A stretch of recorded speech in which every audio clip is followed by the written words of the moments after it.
see that we are successful. We will see that Palestine will be free from the river to the sea. Palestine will be free. From the river to the sea. Australia's controversial and unelected eSafety Commissioner has struck again, this time targeting a website dedicated to fighting Jew hatred online and exposing the extremists living amongst us. I mean, my website is basically a website promoting Jewish people, fighting anti-Semitism, trying to actually reach beyond the traditional echo chamber and do things a little bit differently. Especially after the Bankstown nurse incident, I decided to shift my focus towards medical professionals because, as far as I'm concerned, that is just unforgivable. And not just unforgivable, it potentially poses a danger to Jewish patients and also non-Jewish Zionist patients. So in my investigations, I found one Dr. Akil Islam who lives in Queensland. And when I looked at his own social media postings on LinkedIn, in other words, this isn't someone anonymous, using an anonymous name. He's on a professional website, social networking site, as a doctor, as Dr. Islam. And he was reposting the most vile things. And when I say vile things, I'm not the sort of person that looks at someone who hates Israel and says, you know what, I'm going to cancel them. I'm not into that. Vile things are when you post things which are beyond just hatred of Israel or hatred of Australia or of the West. We're talking about actual anti-Semitism and terror support. And I'm sure the average person out there would agree that when you go to a doctor, if that doctor supports the murder of innocent people, you're probably not going to feel that safe around them. I'm genuinely appreciative of your efforts, mate. So what unfolded after you uncovered this doctor in Australia who's openly displaying flagrant anti-Semitism and publicly endorsing terrorism? So I wake up in the morning here in Israel. I look at my email as part of my morning routine, and I see this eSafety Commissioner email. And at first, it had an attachment, and I get a lot of dodgy emails with attachments, probably from the other side trying to in phishing attempts to get my passwords and the like, because they do that. But it did look legit. So I opened it up and I'm absolutely, I'd like to say really angry, but to be honest, Ivy, I didn't even know what the hell was going on. The whole way that this was written was actually very confusing to me. For instance, we're talking about the eSafety Commissioner and they're notifying me for some Instagram post, but then there's a link to an article on my website and there's absolutely no Instagram post. So I'm thinking, what's going on here?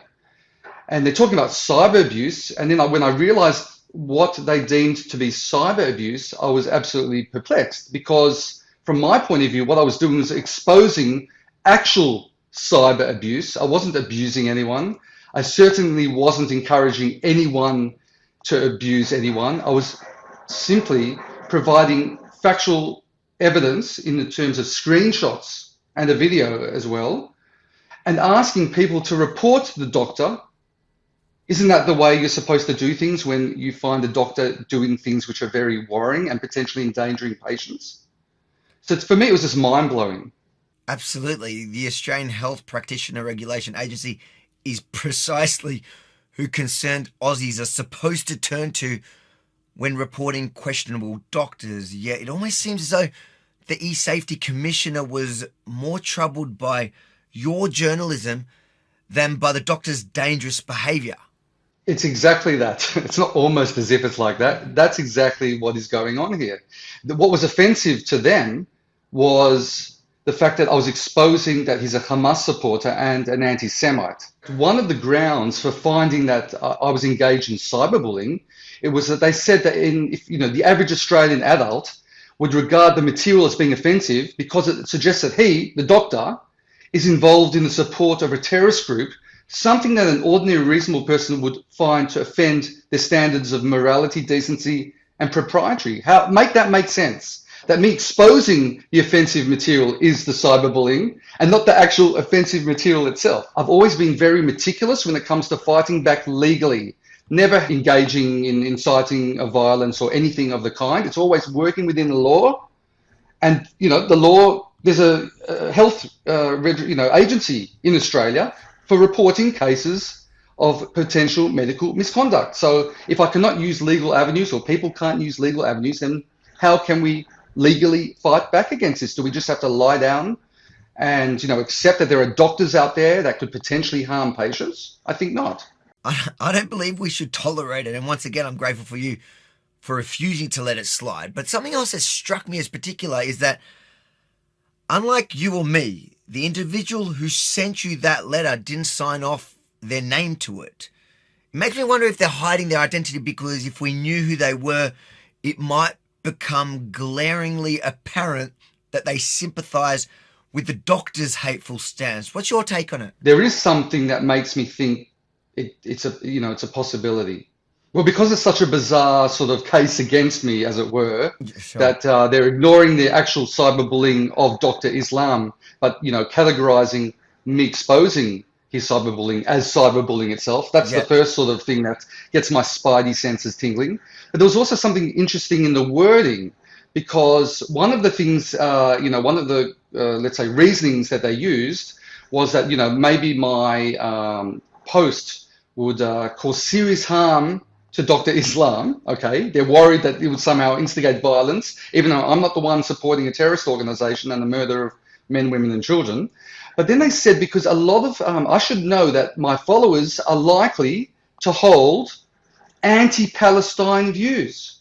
Now that was very interesting. I kind of got onto that wording, that turn of phrase, because just because I defend the Jewish people and I oppose terrorism, anti-Semitism, and anti-Western sentiment, how does that equate to anti-Palestinian views? I'm not anti-Palestinian per se, and my followers certainly cannot be generalized as being anti-Palestinian. So it just sort of seems to me to be a very kind of subjective, judgmental kind of wording. So in addition to the fact that the conclusion is absolute garbage and odd, that kind of wording makes me feel that their anonymity might not be an accident. It's a chilling notion that the very entity tasked with ensuring online safety might have been infiltrated by individuals harbouring anti-Semitic views or even sympathies for Hamas.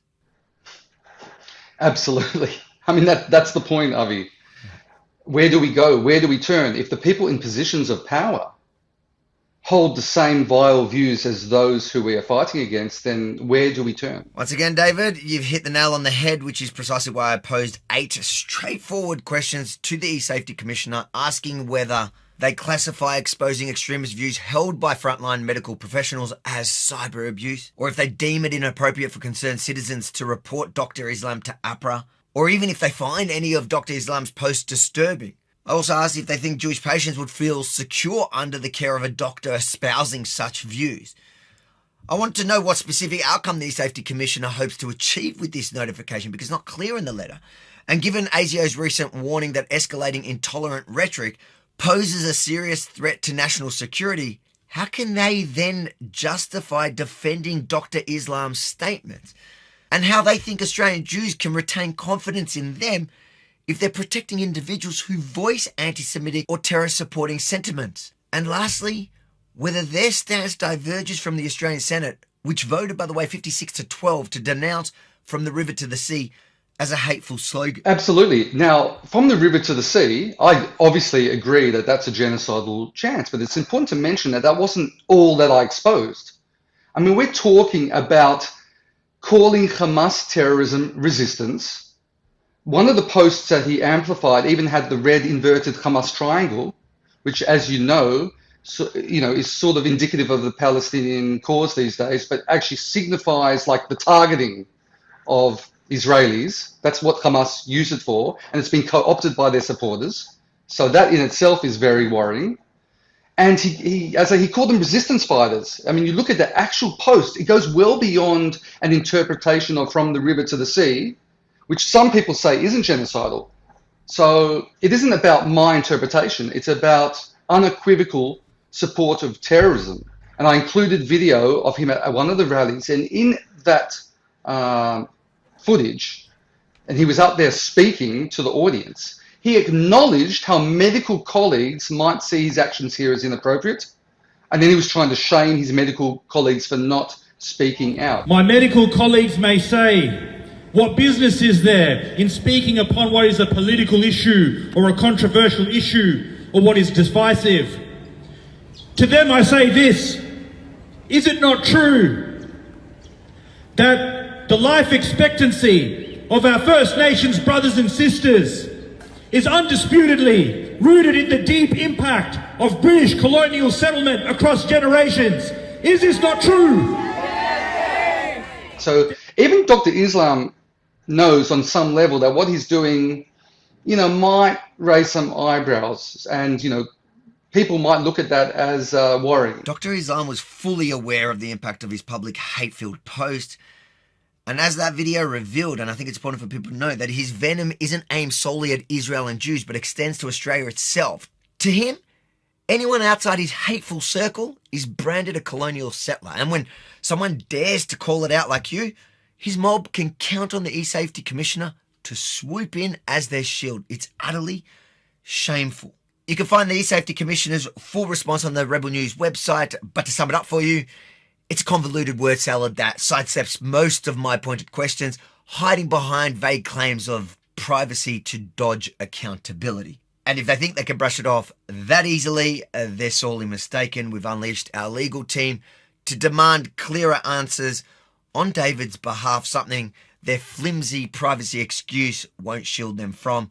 I'll keep you in the loop as this unfolds. But I also fired off the same 8 questions to both the Communications Minister and the opposition. Predictably, Labor Minister Michelle Rowland gave me the silent treatment, while opposition MP Melissa McIntosh offered me a bland response stating, "Everyone has the right to feel safe online. The coalition condemns all forms of abuse online." Sorry, folks. That's not even close to good enough. And if you're serious about taking back this country, you need to step up and fast. If you think David's story is as important as I do, make sure to like, comment, but most importantly, share it far and wide, because I guarantee you the mainstream media won't touch it. They're either too scared of the eSafety overlords or too cozy with their agenda. And then make sure to head over to sackekaren.com and demand this wannabe tyrant's job. sackekaren.com, sign and share the petition.